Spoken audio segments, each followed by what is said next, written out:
tell everyone where you're from, Young Stitch. Yeah, I'm in Toronto, Canada, doing my damn thing. Thank you for having me. I appreciate you. Thank you for being here with us. You have many, many achievements. We're going to get into so many of them. But the first one we're going to get into is the BET Freestyle World Championship. You are definitely a champion. What led you to get on BET for Freestyle Friday, and how did it feel to win? You know what? It was really crazy. My dude Bishop Brigante hit me up because I guess he was in with them, and they said there was going to be a Freestyle Friday World Championships happening with BET. So I entered just the submissions, and I made it to the Toronto finals, and then that's where I won the Toronto finals. And BET flew me out to LA, and then I beat out the winner of LA, the winner of New York, and the winner of London, England, and I won the whole stuff. You know, I remember that, and I never expected to speak to you in person. So this is definitely a milestone. You made Canada proud. And when you came back to your city, how did they respond to you, especially with being the champion? You know what? I've gotten a lot of really cool opportunities off of it, and it's just surreal. You know what I mean? Like, it's just, I used to watch BT and watch Freestyle Friday growing up. So to be able to not only compete, but win the world championships of it, it was quite the feeling for sure. Right. Did you feel like more people wanted to challenge you to battle rap or freestyle after that? Yeah, not really. Okay, good. Yeah, it's the opposite, I think. I think when you win that, I think people realize, you know what, there's many people I'll challenge to a battle, and that's not one of them, you know? But it's very different what we did than like battle rap here, like King of the Dot and stuff like that. Like, it was all well, actually, it was prepared verses and stuff, but you didn't know what you were doing. Like, we didn't know our opponent, or we didn't know who exactly we were facing off against. Mm-hmm. So yeah. Well, shout out to you. You've been in the game for a very long time. Like I said, you have so many achievements. We're going to get into so many of them. But before that, can you explain to us, what is the Lunchroom Poet? Lunchroom Poets is my rap group. There's 5 of us: Lotus James, Philly Regs, KP, and B1 the Architect. And it's basically just 5 crazy rappers. Like, you know, I got like 4 more of me in the group. So you know, that's sort of my, when I'm not working on my solo stuff, I'm working on Lunchroom Poets stuff. Wow, that's really, really cool. 5 crazy rappers. I love how you put that together. So where did your name, Young Stitch, come from? So basically, when I was 4 years old, I got bit by a scar. So if you can see, I got a scar on my face. Yeah. So I've got this big up scar on my face. So when I was a kid, it sort of, you know, it's tough to be a kid and have a big scar on your face. And, you know, kids can be really cruel. But I remember one day I'm just like, you know what, I'm going to turn the negative into a positive. And so when I started rapping, I'm like, you know what, I'm going to use the scar to my advantage. And yeah, so now I'm Young Stitch. I was young when I got the stitches, and it just kind of made sense. Woo! I didn't expect that at all, especially because you used something you were basically something that people use against you. You used it against the world by naming yourself Young Stitch. Woo, that's power. You know, it's not only the tracks that gave me shivers. What you just said, that gave me shivers. Oh, thank you. No, thank you. Now let's talk about some of your music. On your Instagram, it says #1 on iTunes. Correct. Can you elaborate on that one right there? Yeah, for sure. So I'm signed to Cell Bomb Records. Shout out to Smack the Ripper. One of the people on the label with me, and one of my best friends, is my boy Junk. He's from the West Coast. And so a couple years back, we linked up via Facebook and stuff, just because we were kind of the top dogs in our cities. He was the top dog over there. I was the top dog over here. For sure. And he's just like, look, we got to get some music in. So we did a song. We filmed a video. And he came here. It was 2019, I believe. 2018, 2019. And we did we did a song called No Ragu. it did really good. Like a lot of we have a similar fan base, and a lot of the people really liked the chemistry between us. So we were like, okay, you know what? We should probably work on like an album together, like a project. And it started as like a 4-song EP, and then it moved on to like 6 songs and 7 songs, and all of a sudden 10 songs. And we had this whole album that Snack the Ripper, dropped under Stealth Bomb Records, and we signed to. And we ended up going number 1. So we only ever met each other one time before we did the album. Like we only met in person one time for one day. And then we linked up in last November in Vancouver. And that would have been the second time we'd ever actually met each other in person, aside from like social media. And yeah, we just basically got together and listened to the final masters of the album. And we were like, you know what? Like this album's really good. We're like, even if we place on like any chart at all, like we'd be so happy.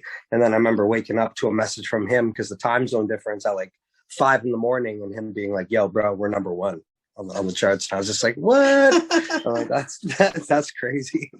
Right. That must have been such an amazing way to wake up and hearing that you're number 1.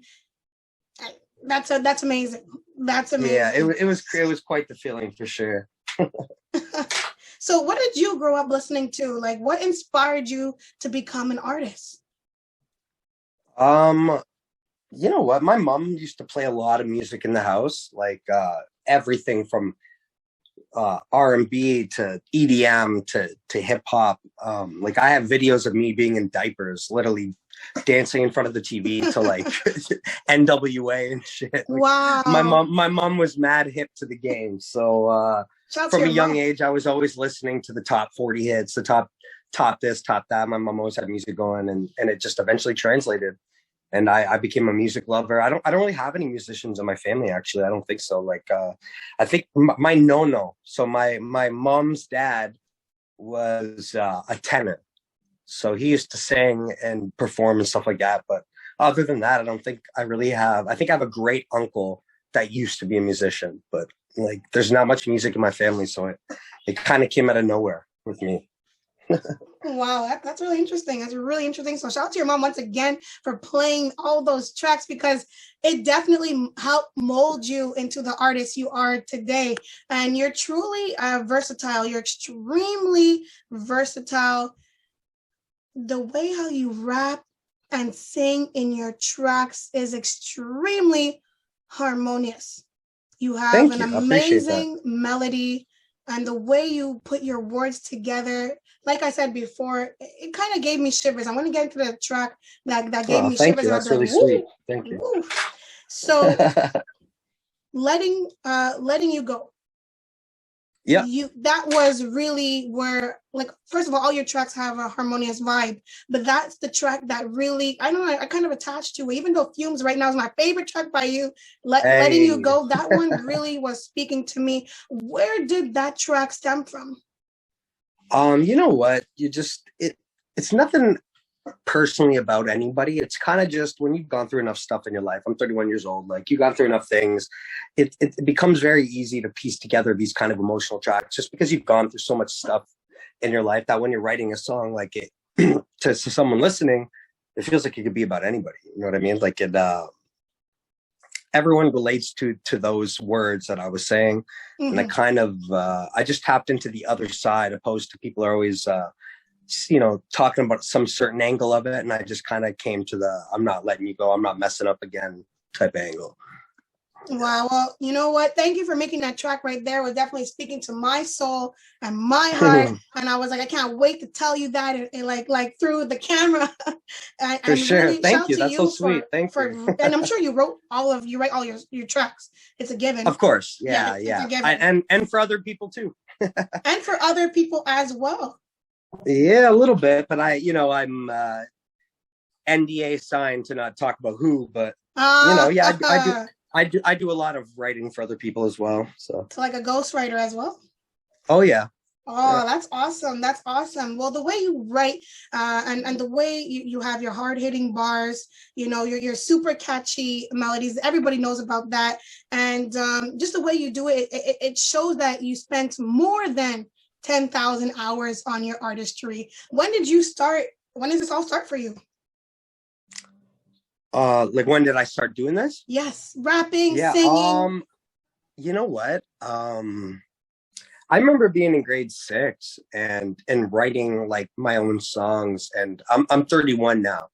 But when I was in grade 6, I remember writing my own songs, and I didn't even know what I was. Like at that point, I wouldn't even classified myself as a rapper. Like I was just writing music. I was singing and kind of rapping, and I've been doing the sing rap thing for a minute. But yeah, like grade 6, I started at it. And then grade 8, I started getting good, and people were like, yo, like this guy's a rapper. Like you're a rapper now. And I kind of didn't even know what to call myself. You know what I mean? And then high school came, and then I was like, because at the time when you're my age and in grade 9, like there wasn't really any rappers. Like no one was really rapping. You know what I mean? So it was a weird thing, almost embarrassing. Like you tell people you're a rapper and they kind of laugh at you. You know what I mean? They're like, oh yeah, a little Slim Shady, you're a rapper, blah, blah, blah, blah. But yeah, I started getting good with it. And then I linked up with a couple buddies in my ends. And even though I moved away, we stayed at it. They were rapping too. And you know what? I just took it more serious and took it more serious. And then when I was 17, I won this competition to go out to LA to record a song with Cypress Hill, with Be Real of Cypress Hill. Yeah, so I won this competition. They flew me out, and I got to go do a song with Be Real. And I remember a funny story is I was in the studio. This after we met each other and yada yada, and all the jitters are out of the way.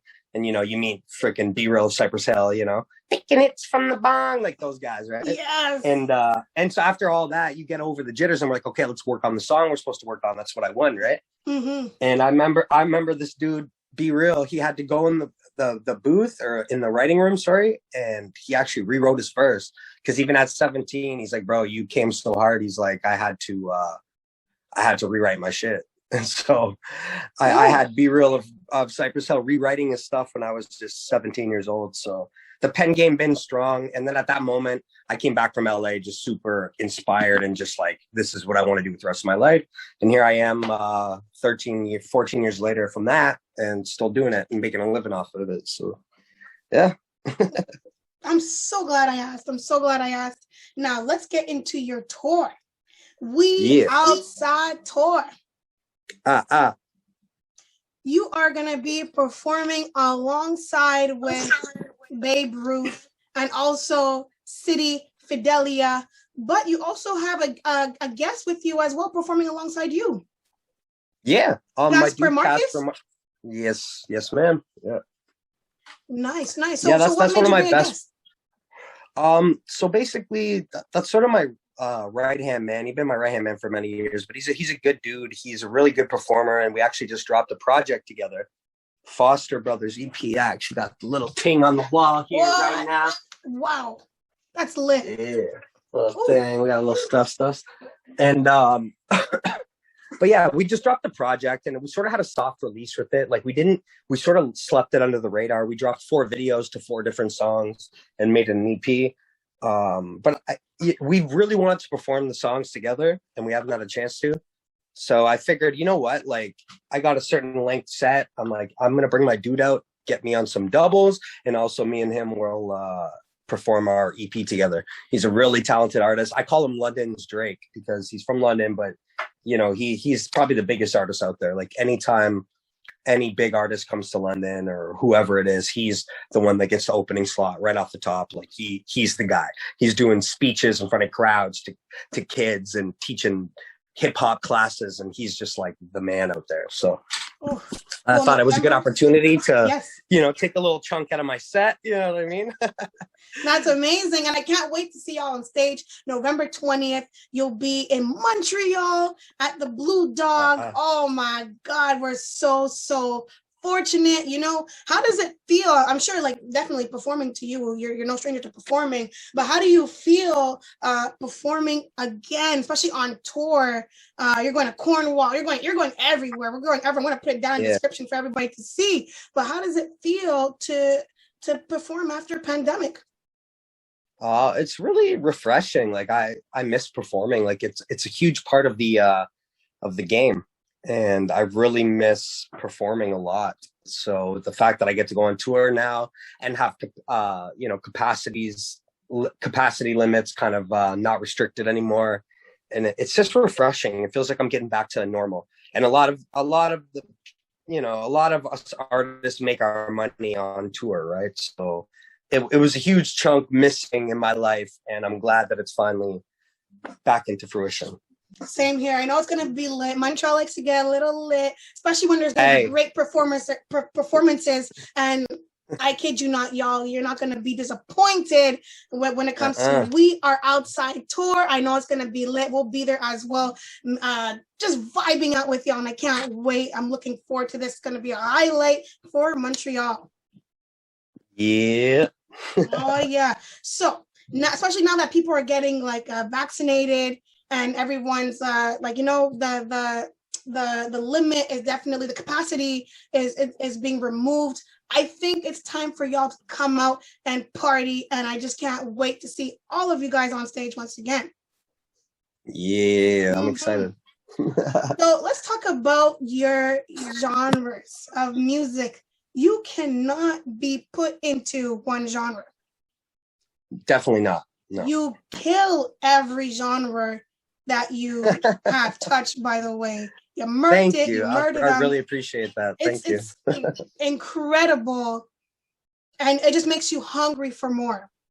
So what genre is your favorite genre, if I can even ask that question? You know what? I mean, I came up on rap, like boom bap. Boom. You know, give me a 90 BPM beat tempo and just give me a drum. That's all I need. And I'll, write a verse of punchlines and fucking crazy shit.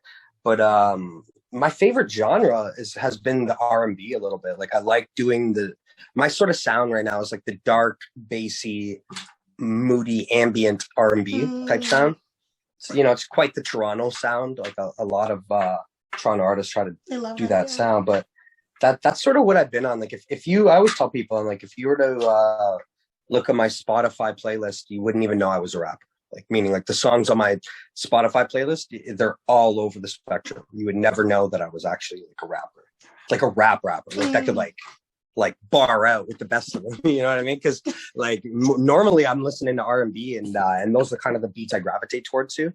Like, I just I like stuff that hits you in the feels. Like, I love when you hear a beat or hear lyrics and the hairs stand up on your arms and you get goosebumps. Like, that's kind of what I try to give to people, because that's what I love the most about music.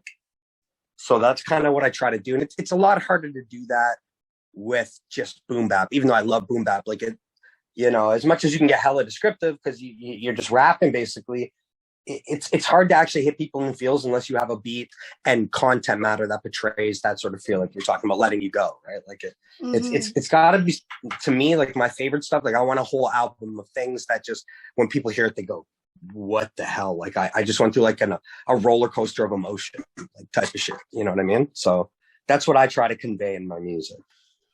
And you definitely execute that very well. Thank you. I had to listen to What Happiness Looks Like.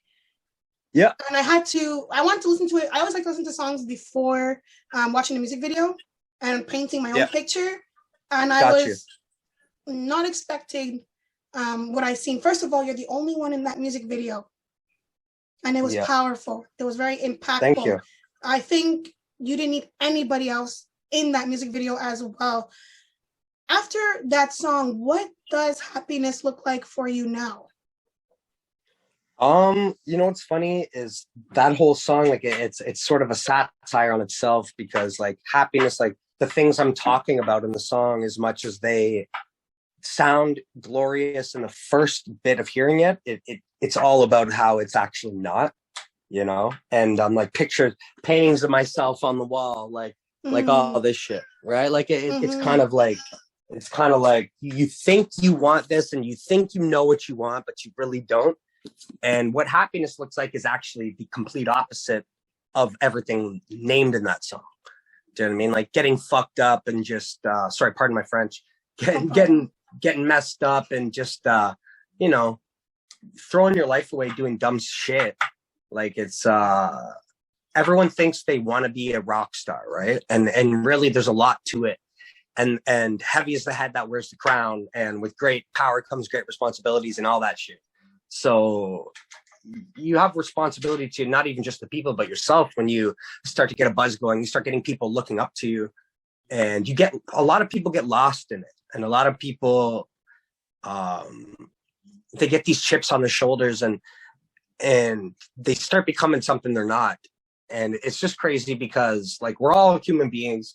We all started in the same place. We all came out the womb and popped out, and, you know, the world was our oyster for everybody, right? So it's crazy how some people start getting a little bit of success and start thinking that's what's important, when really it's like the most non-important thing in the world. And I guarantee you look at any person that's super, super, super successful, and they're always depressed. They're always sad. Why is that? It's because, you know what? All eyes are on you. Like, you constantly have to be on. You don't have room to make a mistake. Like, you know, you can't scratch your ass or fart like without your name being brought up in an article or something. Like, that would be a shitty freaking life. You know what I mean? Like, if you think about it, like, as much as you want the success, like, I've gotten a little taste of it, and trust me, I'm tip of the iceberg compared to you know, the Drakes and the whatever. But I mean, I've gotten a little bit of success, and I tell you, it's not what it's cracked up to be. Like, it's weird, and the way people are, it's weird, and the way people treat you are very fake, and it's all about the next come up. And that's, so basically what happiness looks like was like an ode to that whole lifestyle, and just all that is what that song was about. You're going to help so many artists, especially who get into it or get thrown into the industry and don't know what to expect. I really hope they take that message to heart and let it guide them, you know, because it comes with it. All of that lifestyles and everything you mentioned, it automatically comes with it sometimes. And if you don't watch out, it'll consume you. And I felt that in your track. Facts. No, for sure. Yeah, I will. You know what? Let's talk about Elephant in the Room. Just that title alone, it shows that you have a lot to get off your chest. That's your solo debut album, right? Correct. Mm-hmm. Yeah. So it's been long awaited. You know, my fans have always wanted an album from me, like a solo album. I did House of Mirrors with Dub J. We got a million plus streams, whatever. Congratulations. It was really dope. But again, that's a collab album. It's me with another producer.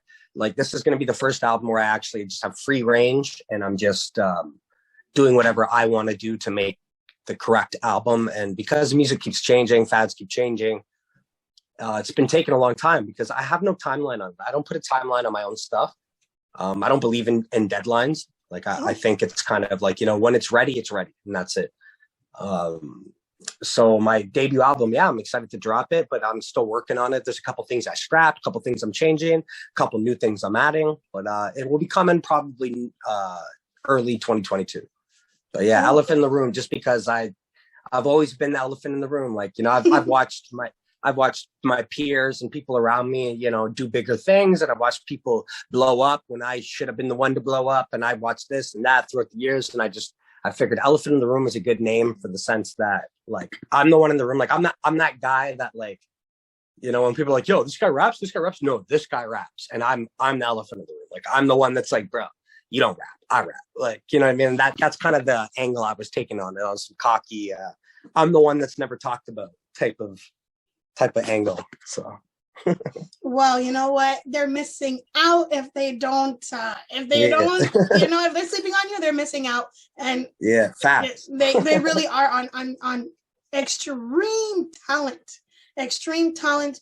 I hope you just don't stop what you're doing. I hope you stay true to who you are as an artist, especially as fame hits you. You've also worked with platinum selling artists. You're just doing it on a different level, especially for a Canadian artist. It means a lot to your fellow Canadians when we see artists do what you do and do it so well. Appreciate and make us proud. But especially with such great talent. I appreciate that. Thank you. We appreciate that as well. And you know what? Once again, We Are Outside tour. You're going to be in Montreal November 20th at the Blue Dog Hotel. Looking forward to that. It's going to be lit. Hey. It's going to be nice meeting you in person as well. For sure. Yeah. Young Stitch on 514 OnlineMix. Don't forget, it's your host, Carissela, thank you so much for speaking with us and dropping some knowledge and sharing your talent. We appreciate you. I appreciate you too. Thank you for having me. Thank you, and I hope you have a blessed night. Young Stitch in the house. Let's go. It's 514 Online Mix Radio. 514 Online Mix, Priscilla, Chapter Flint.